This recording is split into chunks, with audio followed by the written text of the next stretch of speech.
Cheers, everyone. Dave Brown back here with the New Populist. Thank you again for joining me.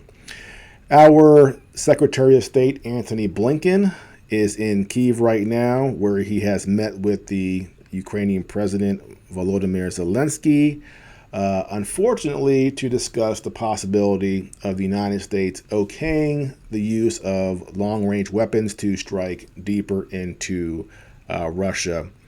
In my opinion, and in the opinion of a lot of people, this would be a very big escalation, and how Russia responds to it, we don't know.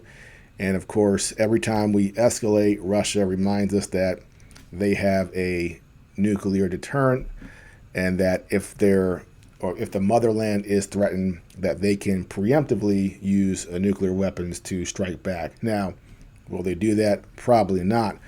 But they are giving us that warning, which apparently we, the United States, do not want to hear. So unfortunately, it does seem like things are going to heat up a little bit.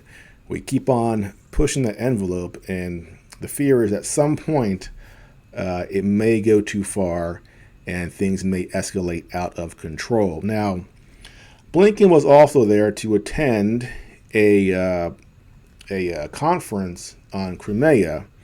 A few years back, Zelensky started this thing called the Crimea platform, where they discuss Crimea, himself and representatives from other countries. And of course, we're talking about how to bring Crimea back to Ukraine. Now, Antony Blinken, he released a statement talking about Crimea. And one of the frustrating things is that the United States, we have a narrative, and we stick to it. Even if it's not realistic, we don't care. We just plow on ahead with our beliefs, with our position, and we have no regard for anybody else out there who has a say, in this case, Russia. So Blinken releases this statement that I want to read now, and I want to go ahead and fill in some details that he has left out, because it would be damaging to the narrative of the United States, and it would show that the situation there is much more complicated than he is saying it is. So with that, let me read this statement from Antony Blinken, and here it is, the Crimea platform. Blinken on the left here, Zelensky in the center. And the statement says this: "Thank you very much, Mr. President. It's so good to see you, colleagues, leaders, fellow ministers. Crimea teaches us a lot. Crimea shows the future Putin seeks for all of Ukraine. Crimea shows Ukrainian resilience and what drives it. And Crimea shows what we, partners of Ukraine and nations committed to defending international rules and rights, what we must do to respond to Russia's relentless war of aggression. Crimea is a reminder that Putin didn't launch his invasion in February 2022, but over a decade ago in February 2014. Now, let me stop here because that's important. When the war started, the current war, when Russia invaded into Ukraine, people kept talking about how the war started in 2022. And many of us said, no, this started a long time ago. This started back in 2014. So here, Blinken is actually acknowledging, yeah, the war actually started in 2014. But what is he leaving out here? Well, February 2022, in February 2014, we had Russia annex Ukraine. But what else also happened then? We had the overthrow of the democratically elected government in Ukraine with the assistance of the United States. So Yanukovych, the president, was removed in February in 2014. And following that, Russia annexed Ukraine, the little green men. And so it was a reaction to the United States first getting involved and, again, overthrowing a democratically elected government. So we claim that we want to defend democracy, but if a government is not to our liking, we have no problem with overthrowing that government. Let me continue. At the time, some argued that if only Ukraine were to hand over Crimea, Putin would be satisfied and the threat of Russian aggression would subside. Putin's aggression since that time have punctured that myth, demonstrating that he will never be sated with just part of Ukraine. He wants all of it. He said so openly. He said he wants to reconstitute Russia's empire and Ukraine's very existence. And here we should take Mr. Putin at his word. Like autocrats before him who believed they had the right to withdraw borders by force, Putin's appetite grows as he eats. Now, what Putin did say is that when the Russian Empire, the Soviet Union fell apart and there were new borders drawn, new countries created, there were many ethnic Russians who were outside the borders of Russia. And he felt that that was an issue because, as we see with Ukraine, there's that tension between ethnic Russians and ethnic Ukrainians. And he was always concerned that that would boil over into a bigger issue, which it has. So what he wanted to do, Putin, is get the ethnic Russians all back under the umbrella of Russia. Now, you can disagree with him on that issue, but it wasn't that he wants to, as they say, recreate the Soviet Union. He wanted to reunite all the Russian peoples, and that's what he said. And, I guess that's what he's doing in some part in Ukraine right now. Let me continue. Crimea is also an alarming illustration of how Russia governs the territory that it seizes. In Crimea, Russian occupiers have eradicated the free and independent press. They have arbitrarily detained, tortured, disappeared human rights defenders, journalists, and other civil society activists who dare to document Russia's abuses or criticize its purported annexation. Now, does Russia do that? Perhaps, or at least in the opinion of the United States. But funny that Ukraine also does something very similar. We recently had an American journalist, Gonzalo Lira, arrested by Ukraine, and he said, if I'm arrested, I'm going to die in jail, which he did, and the U.S. State Department did absolutely nothing to help him. So I'm not a defender of Russia, but there's two play in this game. Ukraine and Russia are both not shining examples of democracy, but we pretend that only Russia's the bad guy.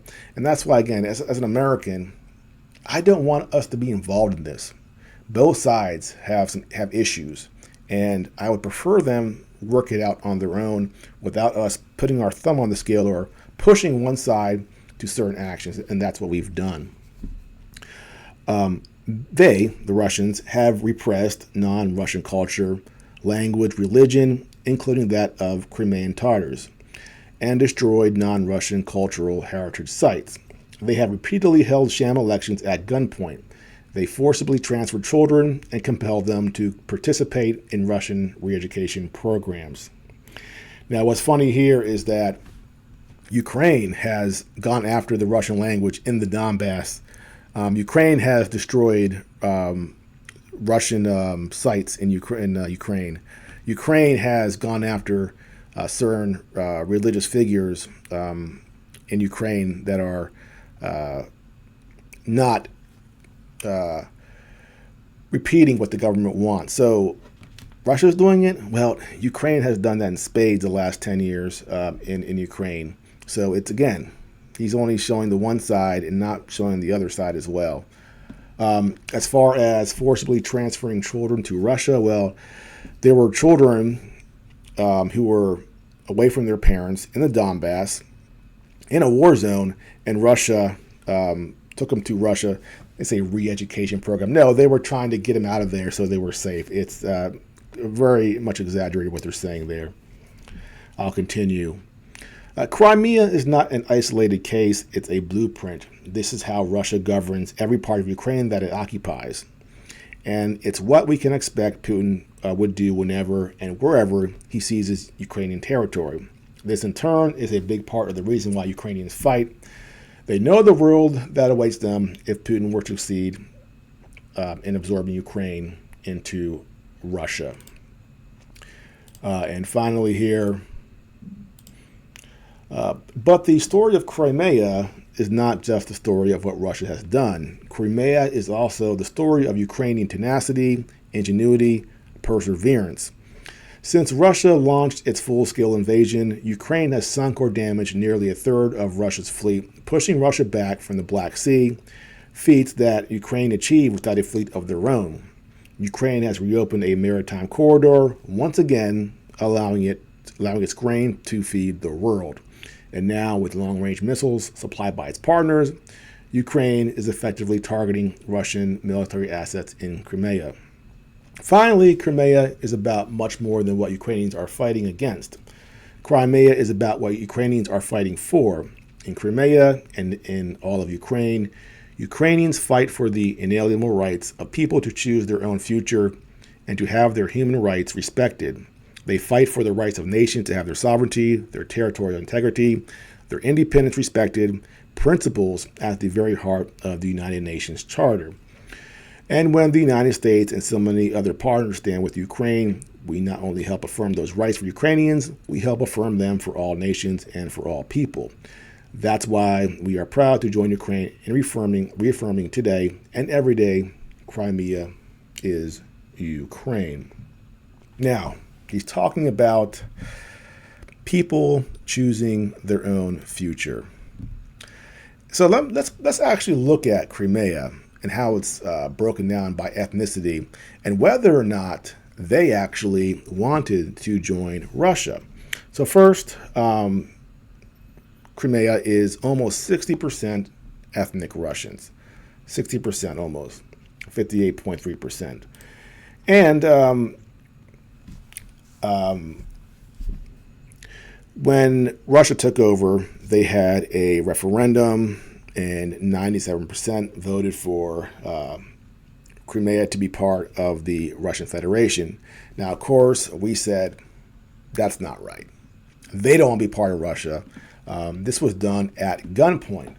Well, we have polls before the takeover of Ukraine or Crimea by Russia and afterwards, and polls that were done not by Russia, but by neutral sources. So what do they say? Well, first, prior to the Russian occupation, it says here, 63% of people in Crimea were open or would approve of Crimea becoming part of Russia. And this is before the Maidan. So we have a pretty sizable majority.